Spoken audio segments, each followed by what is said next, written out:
संसद में बिहार ऑपरेशन सिंदूर और जगदीप धनखड़ पर हंगामा, लेकिन चंद्रशेखर आजाद ने चुना अनोखा मुद्दा।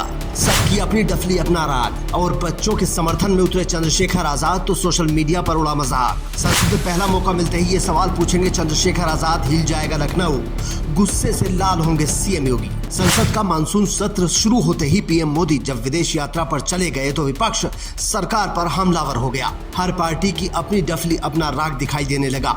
इंडिया गठबंधन के लोगों ने बिहार में चुनाव आयोग के कार्यक्रम पर विरोध प्रदर्शन किया और अपनी शक्ति दिखाई, तो किसी नेता ने उपराष्ट्रपति जगदीप धनखड़ के इस्तीफे को अपना आधार बना लिया।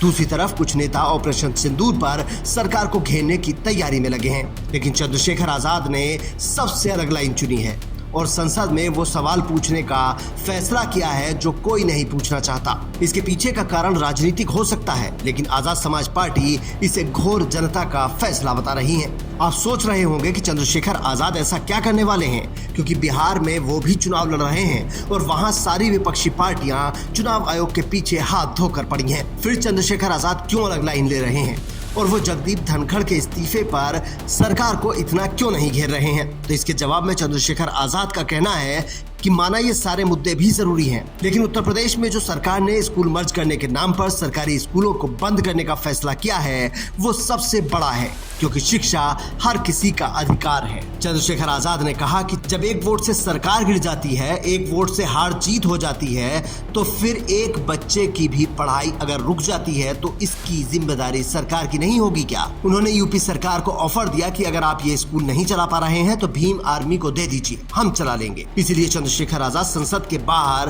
तख्ती लेकर खड़े थे जिस पर लिखा था कि शिक्षा का अधिकार छीनने की साजिश बंद करो। दरअसल उत्तर प्रदेश की सरकार ने उन स्कूलों को मर्ज करने का फैसला किया है जिसमें 50 से कम बच्चे हैं। एक अनुमान के मुताबिक उत्तर प्रदेश में ऐसे करीब 27,000 स्कूल हैं। अब कई राजनीतिक पंडित सोच रहे हैं कि जब सारा विपक्ष चुनाव आयोग और पूर्व उपराष्ट्रपति जगदीप धनखड़ पर फोकस कर रहा है तो फिर चंद्रशेखर आजाद स्कूलों के पीछे क्यों पड़े हैं? तो इसके जवाब में चंद्रशेखर आजाद के समर्थक कह रहे हैं कि बाबा साहेब ने सबसे जरूरी शिक्षा को बताया था और उन्हीं के नक्शे कदम पर चंद्रशेखर आजाद चल रहे हैं। जब उन्होंने भीम आर्मी की शुरुआत की थी तब सबसे पहले उसने स्कूल ही चलाए थे। आज की डेट में भी वो सैकड़ों स्कूल चलाने का दावा करते हैं। इसीलिए चंद्रशेखर आजाद कह रहे हैं कि सरकार स्कूलों को बंद न करके उन्हें लीज पर दे दे, वो सरकार से कोई पैसा नहीं मांगेंगे। अब सवाल आता है कि चंद्रशेखर आजाद के लिए उपराष्ट्रपति का इस्तीफा और बिहार चुनाव छोटी खबरें हैं? तो इसका जवाब है नहीं। अपनी इस चाल से वो यूपी चुनाव 2027 पर निशाना लगा रहे हैं।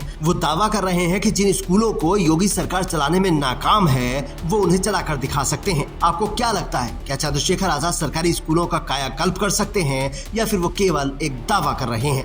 Bureau report, Indian news.